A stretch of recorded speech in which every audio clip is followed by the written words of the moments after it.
Mycorrhiza एक तरह के कवक होते हैं। ये कवक क्या करते हैं कि पौधों की जड़ों के साथ ये एक सहजीवन के रूप में अपना जीवन व्यतीत करते हैं। सहजीवन का मतलब कि एक साथ एक साथ दोनों चीजें रहती हैं, मतलब पौधे और ये कवक।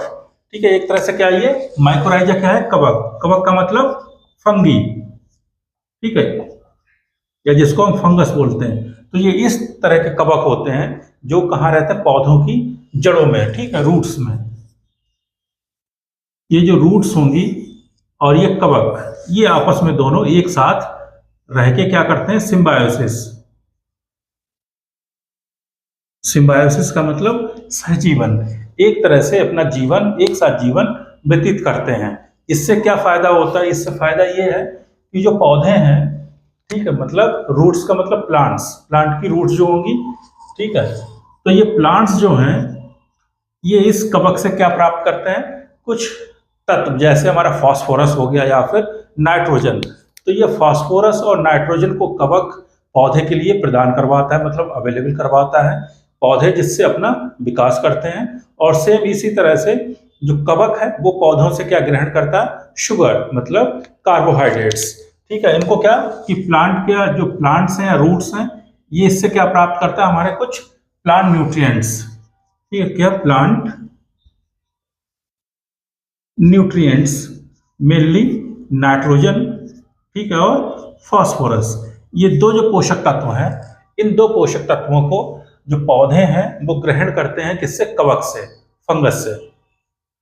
और जो कवक हैं ये पौधे से क्या प्राप्त करेंगे, ये शुगर्स, मतलब कार्बोहाइड्रेट। तो इस तरह से क्या है कि दोनों प्लांट्स के लिए भी फायदा है और हमारे कवक के लिए, फंगस के लिए भी फायदा है। क्या कि ये दोनों एक साथ रहते हैं और पौधे की जड़ें इसको स्थान भी देती हैं, मतलब रहने के लिए वास स्थान अपना, ठीक है, अक्रेंस, जहाँ पे ये पौधों की जड़ों में रहते हैं। तो दोनों चीजें क्या है कि जो पौधे होंगे वो पौधे क्या ग्रहण करेंगे इससे, कवक से, पोषक तत्व, और जो कवक है वो पौधों से क्या प्राप्त करेगा, हमारा कार्बोहाइड्रेट्स, अपने ऊर्जा के लिए, अपने जीवन को आगे बढ़ाने के लिए। ठीक है, इसी तरह से अगर हम इसको समझें कि ये क्या होता है, माइकोराइजा को हम बेसिकली क्या बोलते हैं कि ये वैस्कुलर अवैस्कुलर माइकोराइजा, ठीक है, वैम। क्या है ये, वैम, वैस्कुलर और वैस्कुलर माइकोराइजा। मतलब वैस्कुलर का मतलब क्या होता है कि एक तरफ से वाहिकाएं हैं, वैस्कुलर अवैस्कुलर माइकोराइजा, ठीक है, वैस्कुलर और वैस्कुलर माइको एम बाई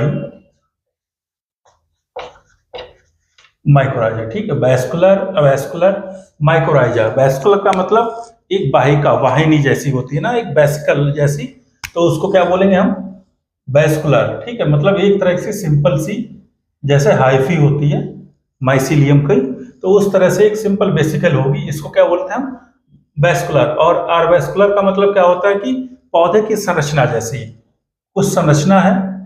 ठीक है, पौधे की संरचना कैसी होती है, कुछ इस तरह की ब्रांच संरचना होगी।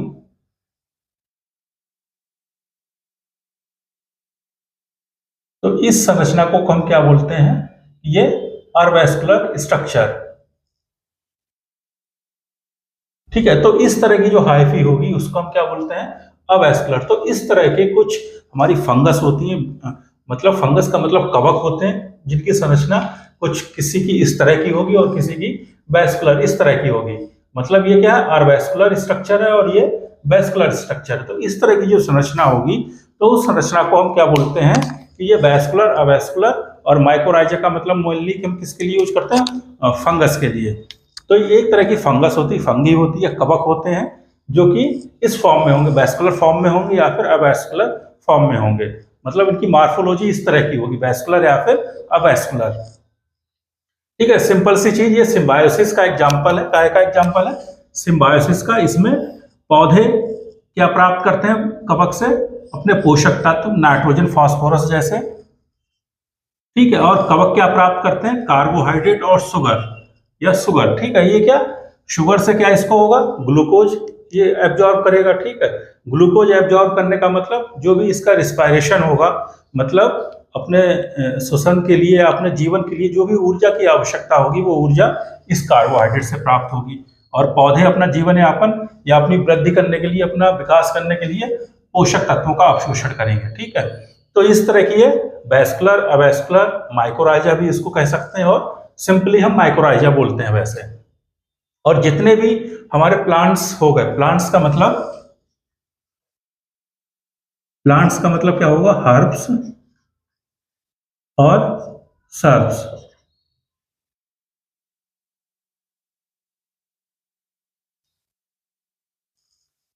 ठीक, हर्ब्स और सर्ब्स क्या करते हैं, ये प्लांट्स बोलते हैं। इन जितने भी मतलब क्रॉप वाली होती हैं, जो भी फसलें होती हैं, फसलें नॉर्मली क्या होते हैं, हर्ब होंगे या फिर सर्ब। तो जितने भी हर्ब और सर्ब होंगे, तो ये हर्ब और सर्ब के जड़ों में, प्लांट्स के जड़ों में ये अपना निवास स्थान अपने रहेंगे। रहने के लिए इनके लिए स्थान चाहिए होगा, और इसके बदले में पौधे के लिए क्या देते हैं, हमारे पोषक तत्व देते हैं। जैसे प्लांट की स्ट्रक्चर है, किसी इस तरह की कोई प्लांट है, उसकी स्ट्रक्चर हम देखते हैं। ये नॉर्मली एक प्लांट की स्ट्रक्चर है। ये इसका रूट सिस्टम हो जाएगा, primary roots, secondary roots, tertiary roots, इस तरह की ये हमारा रूट सिस्टम होगा, और ये प्लांट हो गया। ठीक है, तो हमने क्या कहा कि ये जो भी जिस तरह के ये फंगस होंगे, ये फंगस इनकी जड़ों में रहेंगे। ठीक है, इनकी जड़ों में क्या रहेंगे, फंगस रहेंगे। ठीक है, इसको हम रेड से डिनोट कर देंगे कि ये हमारी फंगस की माइसीलियम है। ठीक है, रूट सिस्टम में ये क्या है, हमारी फंगस है। फंगस कौन सी, कोई भी, जैसे ग्लोमस, इस तरह की ये फंगस होती है। ठीक है, इसको इस तरह से हम डिनोट कर देते हैं, ये क्या है हमारा, कोई भी फंगी। ठीक है, बहुत तरह के होते हैं, जैसे ग्लोमस होता है या फिर अमेंटिना होगा, इस तरह की ये स्पीसीज होती है। कौन कौन सी, ठीक है, माइकोराइजा की स्पीसीज को हम देख लेते हैं। मतलब एक तरह से जो कवक की स्पीसीज हैं उनके बारे में, एक तो ग्लोमस, अमेंटिना,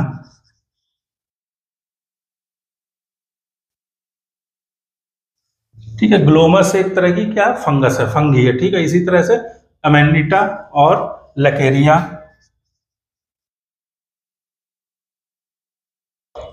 ठीक है, ये कुछ स्पीसीज हैं, कौन सी, हमारी फंगस की, जो हम एज ए माइकोराइजा इनको यूज करते हैं। ठीक है, एक और होती है, वैसे तो बहुत सारी हैं, एक बोल्टस। ठीक है, ये सारी स्पीसीज हैं काहे की, माइकोराइजा की।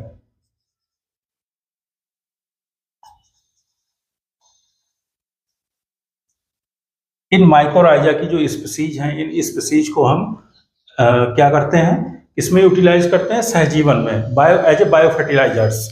ठीक है, इनका जो उपयोग है वो उपयोग कैसे होगा, एज ए बायो फर्टिलाइजर्स होगा। ठीक है, और कई तरह से ये प्लांट्स के लिए बेनिफिशियल होंगे। ठीक है, तो ये क्या है, प्लांट की स्ट्रक्चर, ये क्या था, फंगस, इसकी बहुत सारी स्पीसीज हो सकती हैं, जैसे ग्लोमस, अमेनिटा या फिर लकेरिया। ठीक है, ये इस तरह की स्पीसीज होंगी, ये यहाँ पे रहेंगी। और फिर इसके बाद क्या होगा,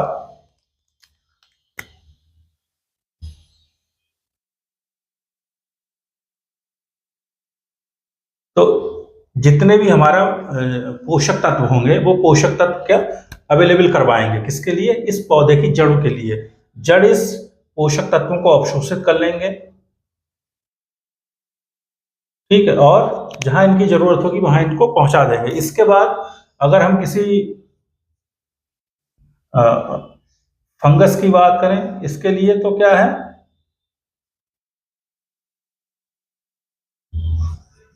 ठीक है, ये इस तरह का प्लांट हो जाएगा।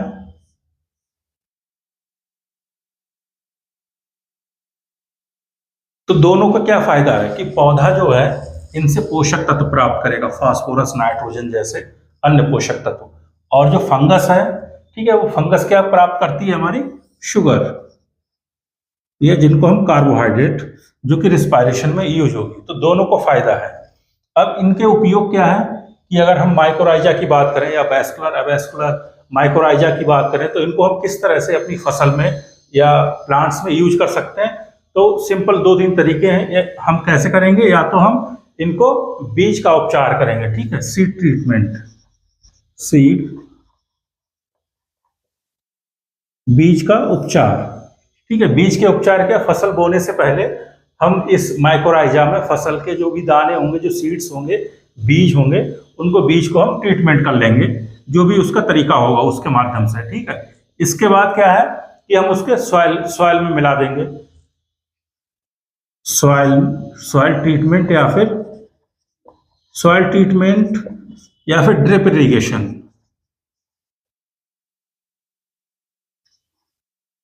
ठीक है, जल की सिंचाई जब करते हैं तो उस टाइम हम इसको जल के साथ इसको डाल सकते हैं, या फिर हम इसको, एक तीसरा तरीका है कि एज हम बायो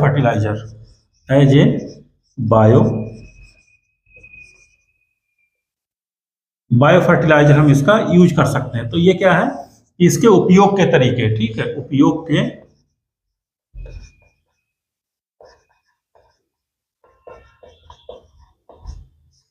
कि किस तरह से हम किसी माइकोराइजा को यूज करेंगे अपने खेत में, अपनी फसल में।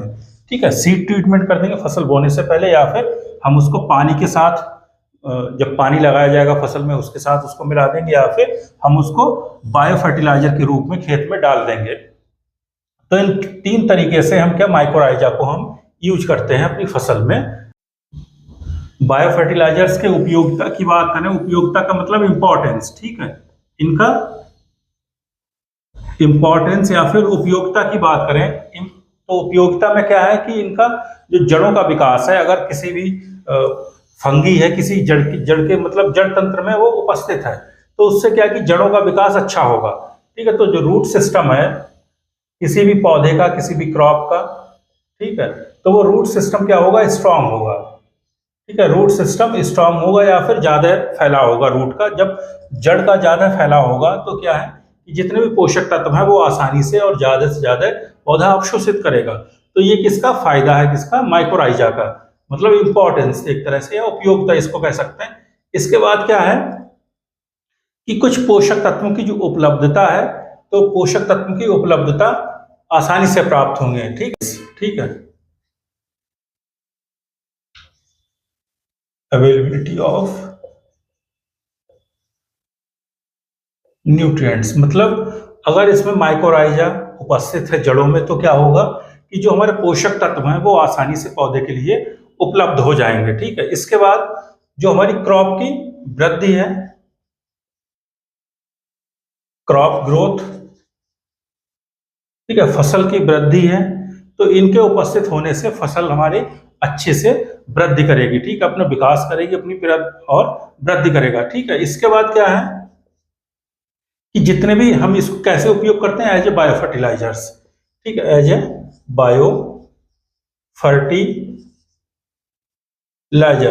और बायो फर्टिलाइजर्स का मेन उद्देश्य क्या है कि ये बहुत सारे रोगों से लड़ने की क्षमता विकसित करती है। ठीक है, resistance power of plant disease. ठीक है, तो क्या है कि जितने भी प्राकृतिक उर्वरक हो गए, या फिर प्राकृतिक उर्वरक का मतलब हम बायो फर्टिलाइजर से भी बोलेंगे, तो ये क्या है कि फर्टिलाइजर्स पे उपलब्धता या निर्भरता को कम करते हैं, डिपेंडेंसी इस पे। ठीक है, फर्टिलाइजर्स की डिपेंडेंसी कम करेगी, फर्टिलाइजर्स की डिपेंडेंसी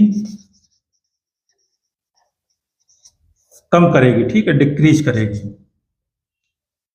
तो ये क्या, इसके उपयोगिता या इंपॉर्टेंस हो गई कि मतलब रूट सिस्टम, पौधे का रूट सिस्टम या फसल का रूट सिस्टम अच्छा होगा, स्ट्रांग होगा, जड़ तंत्र अच्छे से विकास करेगा, तो क्या होगा कि पोषक तत्व अधिक ये उपलब्ध रहेंगे इसको, तो ये ज्यादा से ज्यादा अपनी वृद्धि कर पाएगा पौधा। ठीक है, इसी तरह से जब पौधा वृद्धि करेगा तो हमारी क्रॉप अधिक से अधिक वृद्धि करेगी। इसके बाद क्या है, अगर हम एज ए बायो फर्टिलाइजर्स इसको यूज करेंगे तो फर्टिलाइजर्स पे जो डिपेंडेंसी है वो कम हो जाएगी। तो ये सारी इसके इंपॉर्टेंस हो जाएंगे। तो इस तरह से माइकोराइजा का एक तरह का फंगस है, कवक है, जो कि पौधों की जड़ों में हमारा निवास करता है। और पौधे के लिए इससे क्या फायदा होता है कि पौधे इससे पोषक तत्वों का अवशोषण करते हैं, उनको प्राप्त करते हैं। और जो माइकोराइजा है या फंगी है, वो फंगी क्या है कि पौधों से शुगर्स, ठीक है, या फिर कार्बोहाइड्रेट्स का एब्जॉर्प्शन करती है, जिससे उनका रिस्पायरेशन या एनर्जी या फिर उनका गुणन या मल्टीप्लिकेशन, ये अच्छा होता है।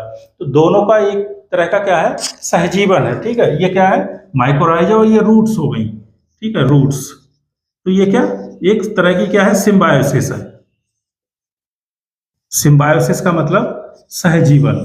ठीक है, पौधों की जड़ का और कवक का। कवक की स्पीसीज बहुत सारी होती हैं जिनको हम एज ए माइकोराइजा यूज करते हैं, जैसे ग्लोमस हो गई, अमेनेटा हो गया, ठीक है, लैकेरिया हो गई, बोलेटस, इस तरह की बहुत सारी स्पीसीज होंगी।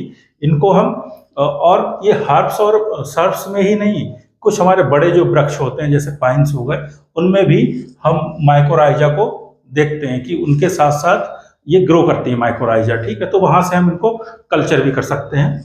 तो ये ओवरऑल क्या है कि माइकोराइजा क्या, वैस्कुलर अवैस्कुलर माइकोराइजा भी इसको बोलेंगे, क्योंकि ये या तो बेसिकल मतलब वाहिका के रूप में होगा, या फिर अवैस्कुलर का मतलब कि पौधे की जो स्ट्रक्चर होती है, जड़, तना, पत्ती, उस तरह से इसका माइसीलियम होता है। तो उस तरह से भी हमकी स्ट्रक्चर दिखाई देती है। तो ओवरऑल क्या है कि हम माइकोराइजा को as a bio fertiliser use करेंगे। ठीक है, और इससे क्या होगा, हमारा फसल का जो ईल्ड है वो अधिक होगी, और जो फर्टिलाइजर्स पे डिपेंडेंसी है वो डिपेंडेंसी कम होगी, और हमारी क्या लागत ऑटोमेटिकली कम हो जाएगी। तो इस तरह से बायो फर्टिलाइजर्स को हमें खेती में अपने यूज करना चाहिए।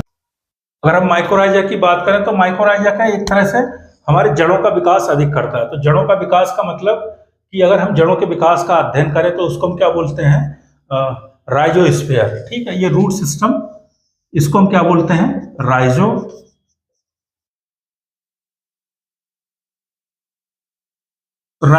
राइजोस्फीयर क्या, हमारा रूट से संबंधित जितने भी एक्टिविटी है उनकी स्टडी को करना। ठीक है, उनका जितने भी हमारे इसमें ऑर्गेनिज्म होंगे, चाहे फंगस हो चाहे बैक्टीरिया हो, उनकी स्टडी और रूट सिस्टम का आपस में जो तालमेल होगा, उनकी स्टडी के लिए हम क्या बोलते हैं, राइजोस्फीयर। और जो जड़ से मतलब भूमि से ऊपर का पार्ट है, इसकी स्टडी को हम क्या बोलते हैं, फाइलोस्फीयर। फाइलोस्फीयर। तो ये दो टर्म होगा, एक राइजोस्फीयर और फाइलोस्फीयर। फाइलोस्फीयर का मतलब कि जड़ से ऊपर या फिर मिट्टी से ऊपर के भाग के जो स्टडी होगी, मतलब सूक्ष्म जीव, माइक्रोब्स, या फिर पौधे के बीच की इंटरेक्शन जो होगा, उसको हम क्या बोलते हैं, फाइलोस्फीयर। और राइजोस्फीयर क्या, रूट और माइक्रो ऑर्गेनिज्म के बीच के इंटरेक्शन को हम क्या बोलेंगे, राइजोस्फीयर।